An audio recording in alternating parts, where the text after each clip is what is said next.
ಎಲ್ಲರಿಗೂ ನಮಸ್ಕಾರ. Welcome to ಸಮೃದ್ಧಿ ಅಡುಗೆ ಮನೆ ಚಾನಲ್. ಇವತ್ತು ಈಸಿಯಾಗಿ ಅಂಡ್ ಸಿಂಪಲ್ ಆಗಿ ಬೇಳೆ ರಸಂ ಮಾಡ್ಕೊಳ್ಳೋಣ.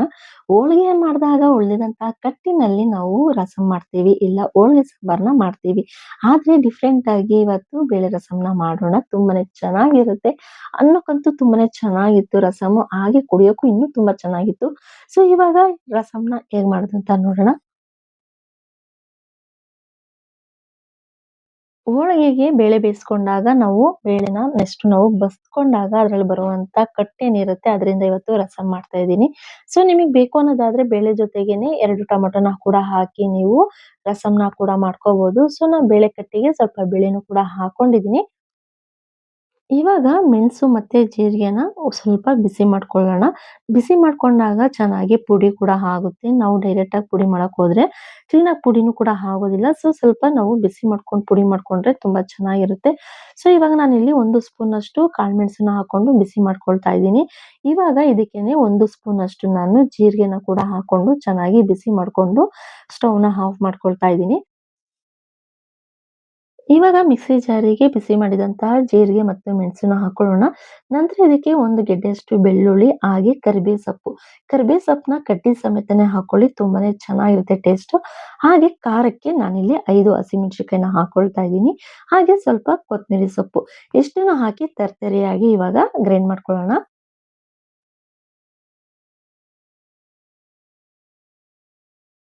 ನೋಡಿ ಇಷ್ಟು ತರ್ತರಿಯಾಗಿ ರುಬ್ಕೊಂಡ್ರೆ ಸಾಕು.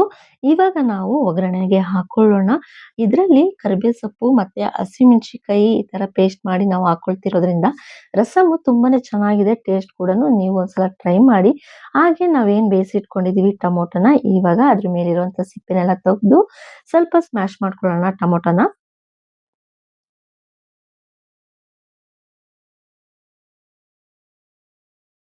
ಟೊಮೊಟೊ ಮೇಲಿರುವಂತ ಸಿಪ್ಪೆನೆಲ್ಲ ತೆಗ್ದಿದ್ದಾಗಿದೆ. ಅದನ್ನ ನಾವು ಬೇಳೆ ಕಟ್ಟಿಗೆ ಹಾಕಿ ಇಟ್ಕೊಳ್ಳೋಣ. ಇವಾಗ ಒಗ್ಗರಣೆಗೆ ಹಾಕೊಳ್ಳೋಣ. ಪಾತ್ರೆ ಕಾಯ್ದ ನಂತರ 1 ಸ್ಪೂನ್ ಎಣ್ಣೆ ಹಾಕೊಂಡು, ಎಣ್ಣೆ ಕಾಯ್ದ ನಂತರ ಸಾಸಿವೆ ಹಾಗೆ ಕರಿಬೇವು ಸೊಪ್ಪು ಹಾಗೆ ಒಣಮೆಣಸಿನಕಾಯಿ ಇಷ್ಟನ್ನು ಹಾಕಿ ಚೆನ್ನಾಗಿ ಫ್ರೈ ಮಾಡ್ಕೊಂಡ ನಂತರ ಬೇಳೆ ಕಟ್ಟೇನಿದೆ ಇವಾಗ ಹಾಕೊಂಡು ಚೆನ್ನಾಗಿ ಮಿಕ್ಸ್ ಮಾಡ್ಕೊಳ್ತಾ ಬರ್ಬೇಕು.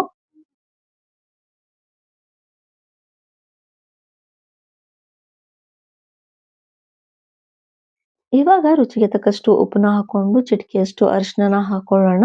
ಅರಿಶಿಣ ಹಾಕೊಂಡ ನಂತರ ಒಂದು ಕುದಿಬೇಕು ಇದು ಚೆನ್ನಾಗಿ ಬೇಳೆ ಕಟ್ಟು.